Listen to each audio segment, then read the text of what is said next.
நேர்மையான நிர்வாகத்தையே ஒரு சித்தாந்தமா எடுத்துக்கிட்டது தானே நம்ம தமிழக வெற்றி கழகம். அதனால தான் நம்ம கட்சியோட முதல் தேர்தல் அறிக்கை கூட நேர்மையான உத்தரவாதம்னு சொல்றோம். ஸ்டாலின் சார் மாதிரி ஏமாத்த மாட்டோம்.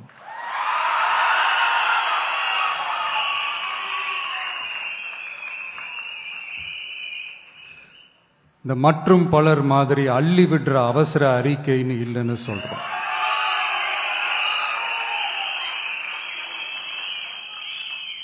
திமுகவும் மற்றும் பலரும் ஒண்ணுதான்னு நாம சொன்னோம் இல்லையா? அது ஏன்னு உங்க எல்லாருக்கும் புரியுற மாதிரி ஒரே ஒரு காரணம் சொல்றேன். ரெண்டு பேரும் விட்ட தேர்தல் அறிக்கையை எடுத்து பாருங்க. ஏதாவது 1-2 பாயிண்ட் கொஞ்சம் ஒரே மாதிரி இருந்தா பரவாயில்ல. ஆனா அவங்க என்ன பண்ணி இருக்காங்க தெரியுமா? ஒருத்தர் 10,000 கொடுத்தா இன்னொருத்தர் 8,000க்கு கூப்பன் கொடுக்கிறாரு. ஒருத்தர் ஃப்ரிட்ஜ் கொடுத்தா இன்னொருத்தர் ஃப்ரிட்ஜ் வாங்க டோக்கன் கொடுக்கிறாரு. ரெண்டு பேருமே மீனவர்களுக்கு 12,000 ரூபாய் கொடுக்கறாங்க. ரெண்டு பேருமே பெண்களுக்கு 2,000 ரூபாய் கொடுக்கறாங்க.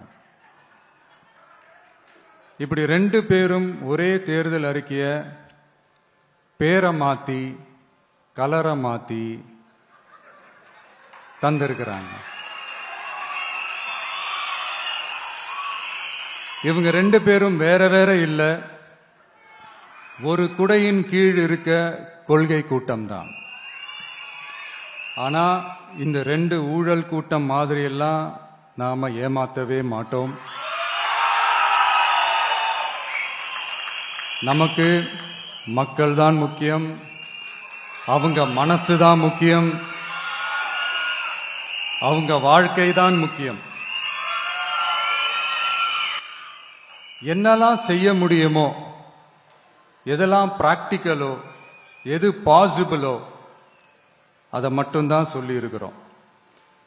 ஆட்சிக்கு வந்ததுக்கு அப்புறம் இதுல சொல்லாததையும் செய்வோம், அது வேற விஷயம். ஆனா இப்போ செய்யறத செய்ய முடிஞ்சத மட்டும்தான் இப்போ இதுல சொல்லி இருக்கிறோம்.